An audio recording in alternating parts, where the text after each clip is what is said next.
श्री राम की पावन जन्मभूमि अयोध्या में आप सभी का स्वागत है। जय सिया राम। अयोध्या जी वो नगरी है जो रामायण काल से हमारे देश की संस्कृति का अहम हिस्सा रही है। पावन सरयू नदी के तट पर बसी हुई अयोध्या एक प्राचीन और धार्मिक स्थल के तौर पर लोगों के बीच मशहूर है। यहाँ पूरे साल भरी देश विदेश से लाखों भक्त और श्रद्धालु दर्शन करने आते हैं। यात्री सेंट्रल की आज की इस वीडियो में हम आपको अयोध्या जी पहुंचने से लेकर यहाँ पर कहाँ रुकना है, खाना पीना, कहाँ कहाँ कैसे कैसे दर्शन करना है, प्रसाद और यहाँ का पूरा बजट बताएंगे। तो बने रहिएगा हमारे साथ इस वीडियो के आखिर तक और आइए हम आपको लेकर चलते हैं श्री राम की जन्मभूमि अयोध्या धाम। हम हाल ही में दिवाली दीपोत्सव के दौरान अयोध्या गए थे। यहाँ पर राम की पैड़ी पे 22,23,000 दीपक एक साथ प्रज्वलित करके वर्ल्ड रिकॉर्ड बनाया गया है। इस समय जगमगाती हुई अयोध्या का माहौल एकदम दिव्य और अलौकिक प्रतीत होता है। आइए हम वीडियो के सबसे पहले भाग में बात करते हैं कि आपको अयोध्या पहुंचना कैसे है। दोस्तों, अगर आप बाई रोड आते हैं तो अयोध्या लखनऊ से गोरखपुर वाले नेशनल हाईवे पर पड़ता है। तो अगर आप चाहें तो आप आसपास के शहरों से या फिर दिल्ली से बस के द्वारा अयोध्या आ सकते हैं। इस रूट पर आपको एसी और नॉन एसी दोनों ही बसें मिल जाएंगी। आप अपनी बस से अयोध्या बाईपास चौराहे पर या फिर अयोध्या कैंट बस स्टेशन पे उतर सकते हैं। अयोध्या बाईपास से आप 10 रुपए में ई रिक्शा से नए घाट चौराहे पहुंच जाएंगे और अगर आप अयोध्या कैंट बस स्टेशन आते हैं तो वहां से आप ऑटो या फिर ई रिक्शा की मदद से 40 से 50 रुपए में अयोध्या आराम से पहुंच जाएंगे। इसके अलावा आप अपनी गाड़ी या टैक्सी से भी अयोध्या पहुंच सकते हैं। अगर आप बाई ट्रेन आते हैं तो अयोध्या में आपको 2 रेलवे स्टेशन देखने को मिलते हैं। एक तो है अयोध्या जंक्शन और दूसरा है अयोध्या कैंट जंक्शन। दोस्तों, अयोध्या जंक्शन तो एकदम शहर के अंदर ही आता है, पर अगर आप अयोध्या कैंट रेलवे स्टेशन पर आते हैं तो वहां से आपको ऑटो या फिर ई रिक्शा के द्वारा 40 से 50 रुपए देकर मुख्य अयोध्या शहर या नए घाट चौराहे तक आना होता है। बात करें फ्लाइट की तो यहाँ का जो नियरेस्ट एयरपोर्ट पड़ता है वो है लखनऊ का।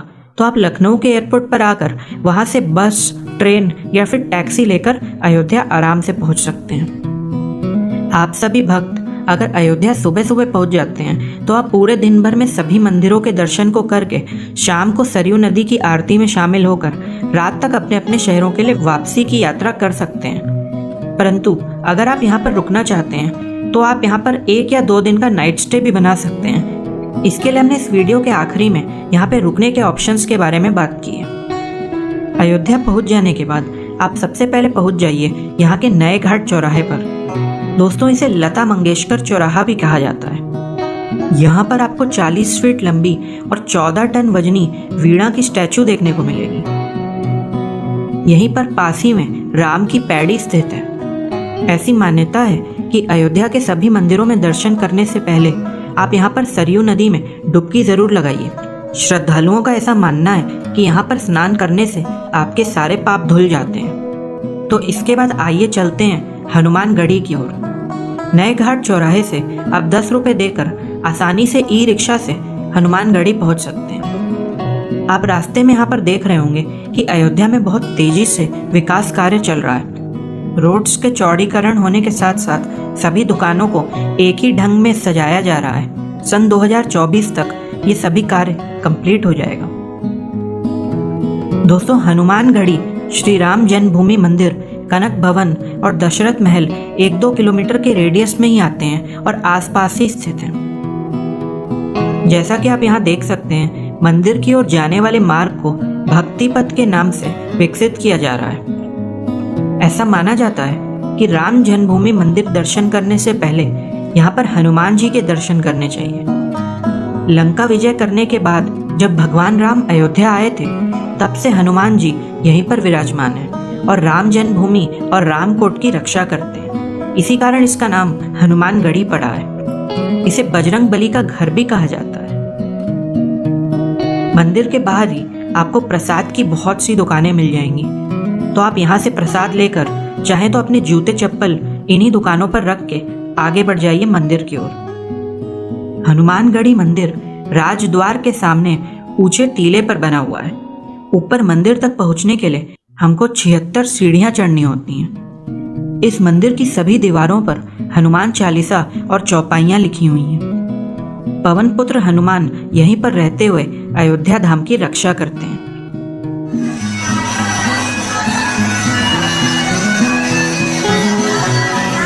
मंदिर के प्रांगण में आपको माता अंजनी की गोद में बैठे हुए बाल हनुमान के बहुत सुंदर दर्शन होते हैं। यहाँ हनुमान जी की 6 इंच बड़ी प्रतिमा है जो हमेशा फूलों से सजी हुई रहती है। ऐसा माना जाता है कि यहाँ आए सभी भक्तों की मनोकामनाएं पूरी होती हैं।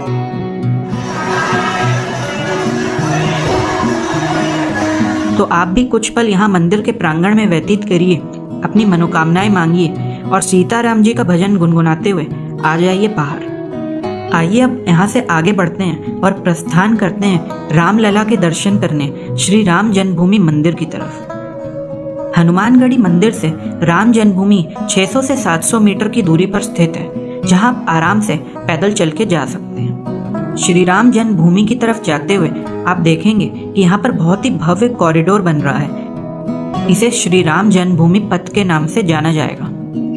इसी पथ पर आपको आगे बढ़ते हुए बहुत से डोनेशन के काउंटर्स और आरती पास लेने के काउंटर्स बने हुए मिलेंगे। दोस्तों, यहाँ पर आपको लॉकर रूम भी देखने को मिलता है जो कि बिल्कुल निःशुल्क है। ये सभी लॉकर्स श्री राम जन्मभूमि तीर्थ ट्रस्ट की ओर से हैं। रामलला के मंदिर के अंदर आपको किसी भी प्रकार के इलेक्ट्रॉनिक डिवाइसेस, घड़ी और बैग आदि ले जाने की इजाजत नहीं है, इसलिए आपको इन सभी चीजों को लॉकर रूम में रख के आगे बढ़ना होगा। अंदर जाते जाते आपकी 2 से 3 बार चेकिंग होती है और इसके बाद आपके बहुत ही सुंदर दर्शन होते हैं रामलला के। तो जय श्री राम बोलते हुए और अपनी मनोकामनाएं मांगते हुए प्रसाद लेकर आप दर्शन करते हुए बाहर आइए। दोस्तों, जब आप अंदर दर्शन करने जाएंगे तो आपको वहां पर जो नया भव्य राम मंदिर बन रहा है उसकी भी झलक देखने को मिलेगी। ऐसा माना जा रहा है कि सन 2024 के शुरू में ही ये मंदिर बन के तैयार हो जाएगा। श्री राम जन्मभूमि मंदिर के पास ही आपको अमावा राम मंदिर देखने को मिलता है। यहाँ पर रामलला के दर्शनार्थियों के लिए निःशुल्क भोजन सेवा है, तो आप इस राम रसोई में भोजन करना बिल्कुल मत भूलिएगा। आइए इसके बाद हम आगे बढ़ते हैं कनक भवन की ओर। श्री राम जन्मभूमि से कनक भवन की दूरी 400 मीटर की पड़ती है। ऐसा कहा जाता है कि रानी कैकेयी ने कनक भवन को माता सीता को मुंह दिखाई में उपहार स्वरूप दिया था।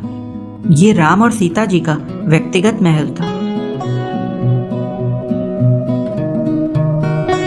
मंदिर के गर्भगृह में भगवान राम, माता सीता, अनुज लक्ष्मण, भरत और शत्रुघ्न के साथ विराजमान है। भगवान राम और माता सीता ने स्वर्ण के मुकुट पहन रखे हैं। दोस्तों, इस भवन को सोने का घर भी कहा जाता है।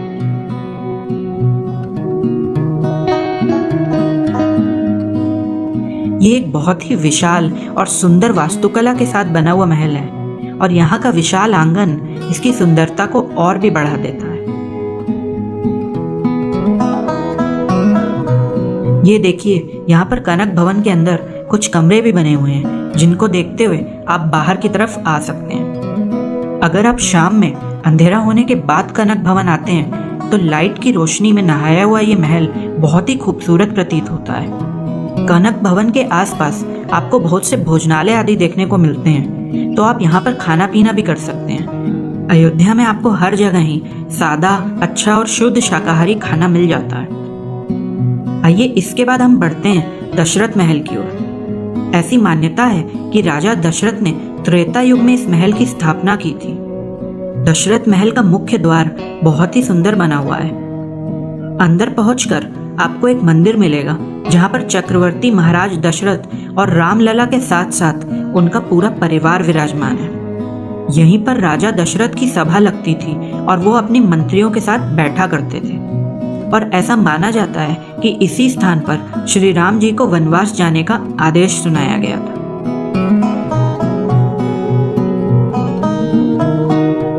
शाम के समय लाइट्स के साथ ये महल और भी ज्यादा खूबसूरत लगता है। दोस्तों, जब आप इन चारों मंदिरों में दर्शन करने के बाद बाहर की तरफ बढ़ेंगे तो आपको राजद्वार मंदिर देखने को मिलेगा। कुछ ऊंचाई पर बना हुआ ये भी एक काफी पुराना मंदिर है। थोड़े आगे ही आपको तुलसी उद्यान मिलेगा। इस पार्क के बीचों बीच तुलसीदास की प्रतिमा लगी हुई है, तो अगर आपके पास समय है तो आप यहाँ पर भी आ सकते हैं। शाम के समय आप अयोध्या में सरयू घाट पर जरूर जाइएगा। राम की पैड़ी घाट अपने आप में बहुत ही खूबसूरत बना हुआ है। ये वही स्थान है जहाँ पर हर साल दीपोत्सव मनाया जाता है। आप यहाँ पे देख सकते हैं कि दिवाली के 2-3 दिन पहले से ही यहाँ पर लाखों दीपों को सजाना शुरू किया जा चुका है। इन घाटों पे सरयू नदी का जो जल की धारा है, इसको अलग से निकाल के रेगुलेटर रखा गया है। इसी कारण से यहाँ पर भक्त आराम से स्नान कर सकते हैं। यहाँ पे सरयू नदी का जो जलस्तर है वो घुटनों तक ही रहता है। घाट के पास ही आपको एक प्राचीन नागेश्वर नाथ मंदिर देखने को मिलेगा। अयोध्या में इस मंदिर की काफी मान्यता है, तो आप यहाँ पर जाकर अंदर शंकर भगवान के दर्शन जरूर करिएगा।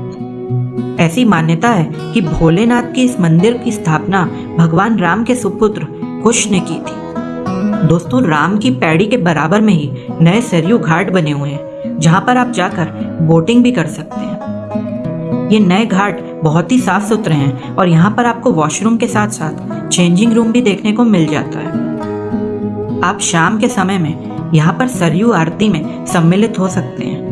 यहाँ का वातावरण बहुत ही दिव्य और अलौकिक रहता है।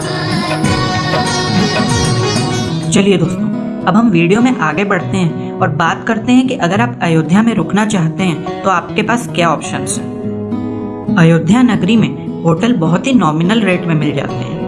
रेलवे स्टेशन के आसपास 700-800 रुपए से लेकर 1000-2000 तक आपको होटल रूम बहुत आसानी से मिल जाएगा। इसके अलावा यहाँ पर बहुत सी धर्मशालाएं भी हैं, जिसमें आप 300 से 400-500 रुपए में आराम से रात बिता सकते हैं। राम जन्मभूमि, हनुमानगढ़ी और कनक भवन के पास बहुत से गेस्ट हाउस और धर्मशाला हैं। इनमें बिरला धर्मशाला, श्री धर्मशाला, महाराष्ट्र धर्मशाला, वैद्य जी की धर्मशाला, राम श्याम होटल, चंद्र गेस्ट हाउस, हनुमंत पैलेस आदि शामिल हैं। बात करें खाने पीने की, तो अयोध्या में आपको इसकी कोई प्रॉब्लम नहीं होगी। यहाँ पर हर जगह शुद्ध शाकाहारी और अच्छा खाना काफी कम कीमत में मिल जाता है। थाली सिस्टम के हिसाब से आप 100 रुपए में आराम से खाना खा लेंगे। यहाँ आपको बहुत से अच्छे अच्छे रेस्टोरेंट्स और भोजनालय हर कुछ दूरी पे देखने को मिल जाएंगे। इसके अलावा जैसा कि हमने वीडियो में पहले बताया, अगर आप निःशुल्क भोजन करना चाहते हैं तो आप श्री राम जन्मभूमि मंदिर के पास ही अमावा राम मंदिर में राम रसोई में जाकर निःशुल्क भोजन कर सकते हैं। आइए वीडियो के आखिर में हम बात करते हैं खर्चे की। दोस्तों, श्री पावन धाम अयोध्या की यात्रा आप बहुत ही कम खर्चे में कर सकते हैं। अगर आप यहाँ पर सुबह आकर दिन भर दर्शन करके घूम घाम के शाम को या रात तक वापस लौट जाते हैं, तो मानकर चलिए आप 500 से 1000 रुपए के अंदर अंदर ही आराम से यहाँ पर घूम लेंगे। इसमें मैंने आपका यहाँ पे लोकल खाना पीना, प्रसाद और ई रिक्शा या टेम्पू आदि के खर्चे को जोड़ा है। अगर आप यहाँ पर एक दिन रुकते भी हैं तो इस खर्चे में आप लगभग 800 से 1000 रुपए और जोड़ लीजिए और आप 1500 से 2000 रुपए में आराम से ये यात्रा पूरी कर लेंगे। तो किस चीज का इंतजार है आपको? जल्दी योजना बनाइए श्री पावन धाम अयोध्या आने की और दर्शन करिए श्री राम जी की। जय श्री राम। शेयर कर दीजिएगा इस वीडियो को अपने दोस्तों और परिवारजनों के साथ, जिनके साथ आप अयोध्या धाम जाने का प्लान कर रहे हैं। मैं मिलता हूं आपसे बहुत ही जल्द एक नए वीडियो में। सभी भक्तों को जय श्री राम।